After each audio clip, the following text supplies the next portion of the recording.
सच्चिदात्मने सर्वान्तरात्मने श्रीमद् वेङ्कटेशाय मङ्गलम्।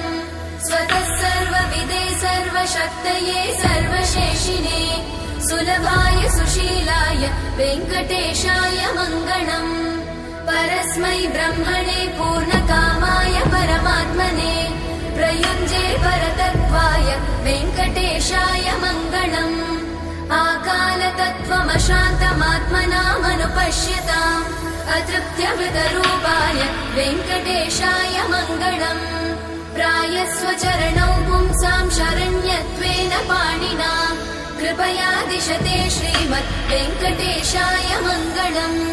दयामृततरङ्गिण्यास्तरङ्गैरिव शीतलैः अपाङ्गैः सिञ्चते विश्वम् वेङ्कटेशाय मङ्गलम्। सद्भूषां